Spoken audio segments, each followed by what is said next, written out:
చెప్పండి. రిటైర్ ఉద్యోగులను పోలీసు నిరుద్యోగులను వీళ్ళందరినీ పట్టించుకొని గవర్నమెంట్ క్షుద్ర పూజలు చేస్తుందని చెప్పేసి కామెంట్ చేస్తున్నారు. దీనిపైన ఏం చెప్తారు? డైవర్షన్ పాలిటిక్స్ చేయాలనేది ఒక లక్ష్యంగా పెట్టుకొని కాంగ్రెస్ నాయకులు పీసీసీ అధ్యక్షుడు కానీ వాళ్ళ దగ్గర ఉన్నటువంటి ఎమ్మెల్సీలు కానీ కాబోయే ఎమ్మెల్సీ అనే రూపంలో వస్తున్నటువంటి రామ్మోహన్ రెడ్డి, అద్దంకి దయాకరు, మహేష్ కుమార్ గౌడ్ వీళ్ళు తెలంగాణ సోయి లేదు కాబట్టి తెలంగాణకు సంబంధించిన ఉద్యోగాలు దాదాపుగా 20,000 ఉద్యోగాలు కానిస్టేబుల్ వేయాలని చెప్పి నిరుద్యోగులు ధర్నా చేస్తున్నారు. రోడ్డు మీదకి వచ్చిన సందర్భం కూడా మనం చూసినాం.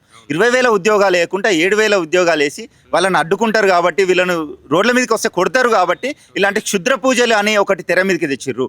దైవ దర్శనాల కోసం హరీష్ రావు గారు చాలా సందర్భాలు, పోయిన సందర్భాలు తిరుపతికి వెళ్తాడు, శ్రీశైలంకి వెళ్తాడు, వేములవాడకి వెళ్తాడు, అనేక దర్శనాలకు వెళ్తుంటాడు. అలాంటి ముకాంబిక దేవి దర్శనం కూడా వెళ్ళిన సందర్భము వెళ్తుంటాడు.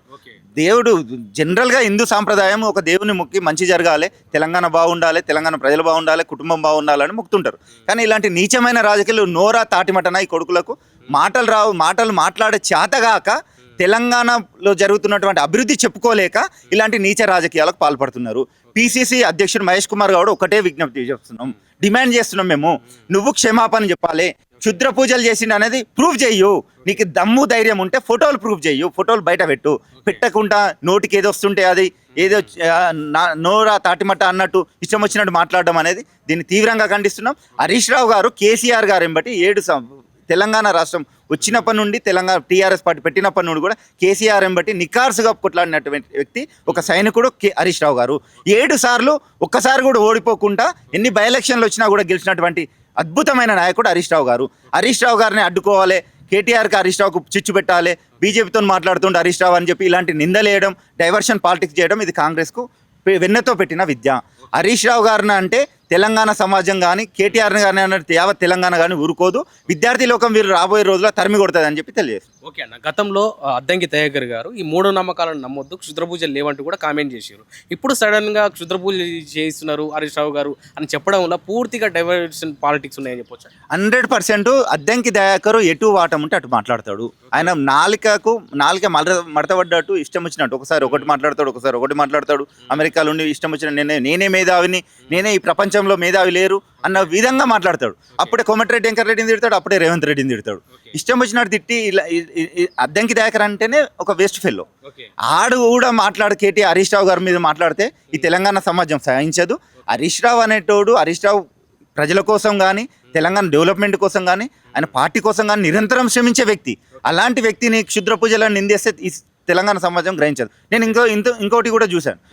బట్టి విక్రమార్క భార్య అస్సాంలోని గౌహతి కామాఖ్య టెంపుల్కి పోతుంది. అక్కడ కూడా జంతు బలి, పంచబలి అని అట్లుంటుంది. ఆమె కూడా దాదాపుగా అక్కడ దున్నపోతులను బలి ఇచ్చే సాంప్రదాయం ఉంటుంది. ఒక్కొక్క దగ్గర ఒక్కొక్కటి, ఏడపల్లి వనదుర్గ దగ్గర బలి ఇస్తుంటారు, అట్లా ఇస్తుంటారు, అక్కడ బలి ఇస్తుంటారు. ఆమె కూడా పోయి దున్నపోతుని బలి, అంటే ముఖ్యమంత్రి రేవంత్ రెడ్డి దిగిపోవాలి, అలా భర్తకు ముఖ్యమంత్రి రావాలని బలి ఇచ్చింది. అది మరి ఇది నిజమేనా?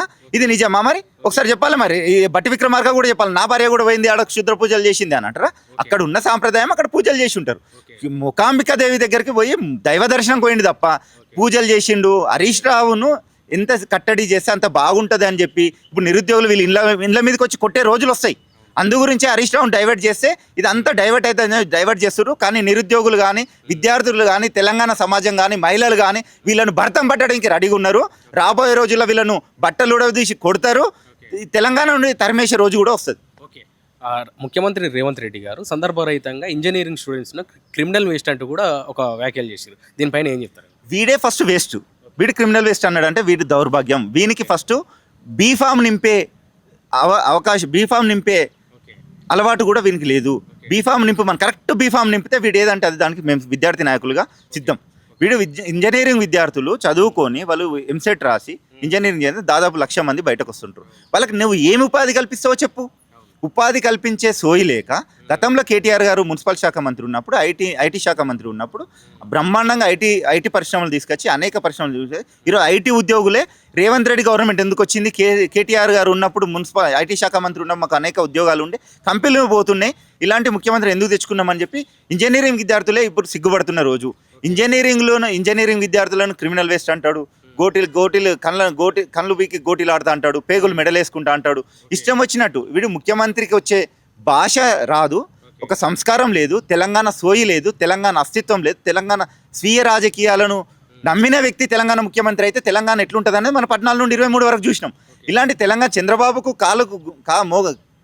కాళ్ళ దగ్గర ఉన్నోడు ముఖ్యమంత్రి అయితే తెలంగాణ రాష్ట్రానికి సంబంధించిన హక్కులను తాకట్టు పెట్టే రోజులు ఈ రోజు కూడా చూస్తున్నాం. అందుకే తెలంగాణ సోయి ఉన్న వ్యక్తి ముఖ్యమంత్రి అయితే మళ్ళీ తెలంగాణ బాగుపడుతుంది. కాబట్టి యావత్ తెలంగాణ ప్రజలు కూడా కేసీఆర్ గారు ముఖ్యమంత్రి రావాలని కోరుకుంటారు. రాబోయే రోజుల్లో 100% కేసీఆర్ గారు ముఖ్యమంత్రి అవుతారు.